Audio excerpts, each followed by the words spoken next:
If I could say one word that would wrap Lola up, it would really just be perseverance. And that's from everything that she went through before she was in our family to now.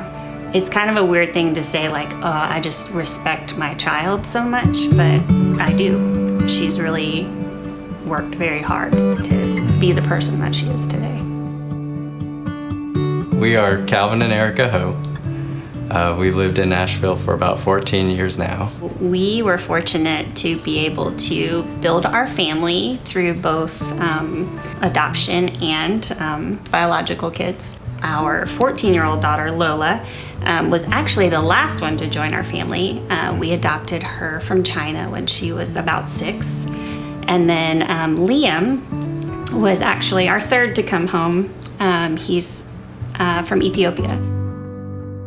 So when we adopted Lola, the biggest difference in the journey from Liam's was that we were doing a medical special needs adoption. We really didn't understand a lot about her condition. The documents you get from China are very limited. So on diagnosis, there's just a line that said, both eyes are blind. She can get around, she can walk around and navigate, so but she does have limited vision, so sometimes she would fool you, and she fools us sometimes. But to better explain it, she is a Braille reader. She has never let her so-called disability hold her back in any way, and she doesn't like it when anyone tries to hold her back for that. For our family, you got to do something. We're very active, and we live a very active lifestyle, and so that's through sports. 3 of our kids play soccer, and Lola runs cross country and track. For a little bit, she would like run with a friend, and we were finding like that friend is a great friend, but that friend also was trying to pay attention to learning to run themselves, and so it was, a bit of a safety concern, and we had some spills and accidents that we had to work through. But ultimately, I was like, well, I'm fit, I'm in shape, I will be Lola's guide runner.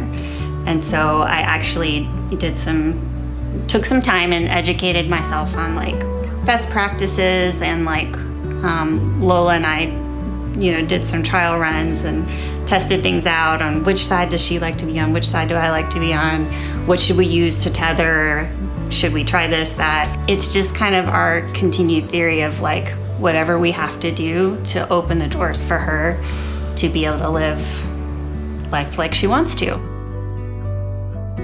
She really, really does amazing at school. She works extremely hard. She works harder than any kid at that school. To have all of her work translated into tactile and Braille, and the workload that it takes to get through that. So about 2 years ago, I contacted one of her teachers, and I asked them, I was like, okay, do you know about these refreshable Braille displays? This seems like it would be amazing, because her teacher at the school has to like translate everything into Braille copies, and it's massive. Like Lola's backpack is just full, it's heavy.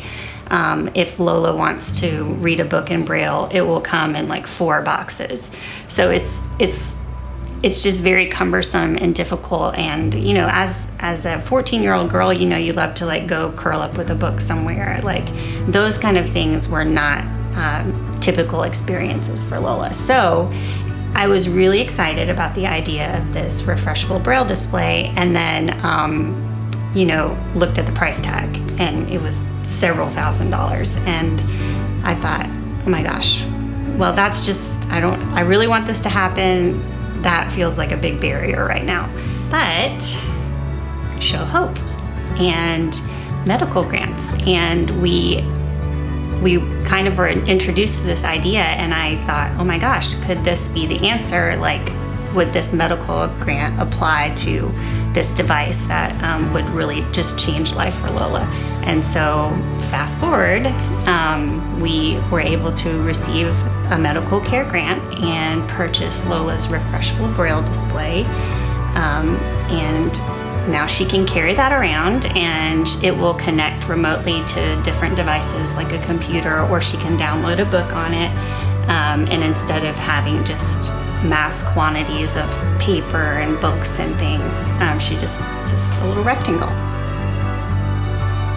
You don't walk the adoption path alone. There is a huge village of people that they want to help, but sometimes they don't know how to help. And I think that Show Hope has found that piece and figured out how to be that bridge for people.